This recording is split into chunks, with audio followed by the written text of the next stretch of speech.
कहा कि अभी आपने बताया कि याज्ञवल्क्य जी कह रहे हैं कि राम कथा महिषासुर के समान है, और अब आप कह रहे हैं कि राम कथा सुंदरकाली के समान है।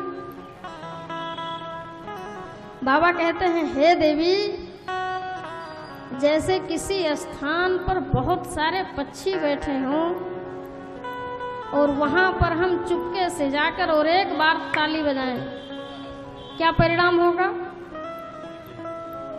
सभी पक्षी तुरंत वहां से उड़ जाएंगे।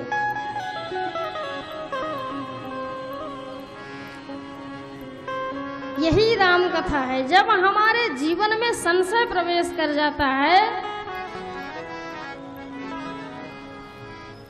और जब हम किसी सत्संग में जाते हैं, हम राम कथा का श्रवण करते हैं, गुणगान करते हैं, प्रभु का नाम जप करते हैं, तो वो संशय रूपी जितने भी पक्षी हैं वो तुरंत हमारे जीवन से दूर हो जाते हैं।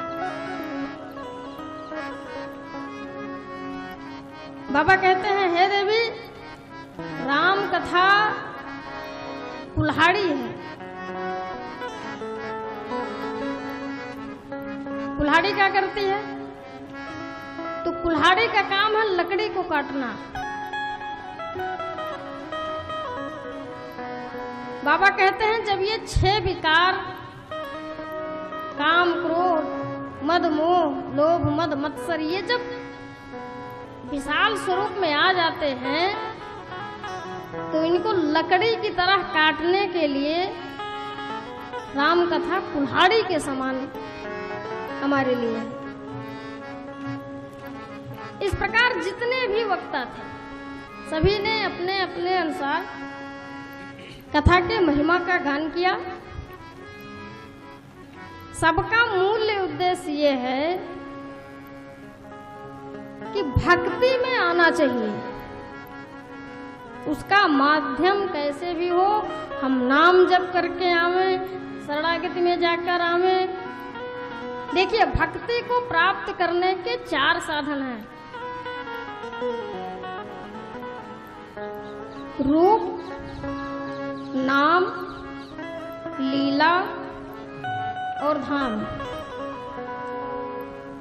पहला क्या है? रूप।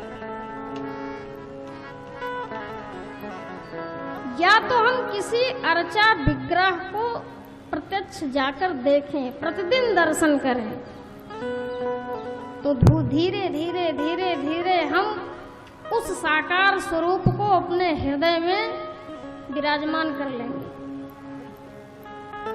और फिर हमें स्तुति नहीं करना पड़ेगा, वो स्वयं ही स्तुति प्रारंभ हो जाएगी। दूसरा क्या है? नाम।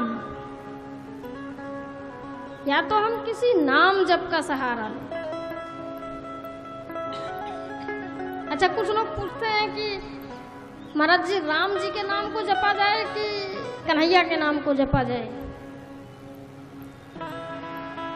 मैं आपको एक बात बताऊं, हरा चादर, काला चादर ये छोड़ के आप कहीं भी सिर पटकिए, हमारे आपके पास 33 कोटि देवी देवता हैं। इसमें आप कहीं भी रहिए, किसी के प्रति निष्ठ रहिए, लाभ उतना ही है, लेकिन एक निष्ठ रहिए। जहां रहिए वहां पर रहिए, 100% रहिए। तीसरा माध्यम क्या है? तीसरा माध्यम है लीला। हम भगवान की कथा को निरंतर सुने। जब भी अवसर प्राप्त हो तो हम कथा का श्रवण करें। इससे हमारे जीवन में धीरे धीरे धीरे धीरे भक्ति का प्रादुर्भाव होगा।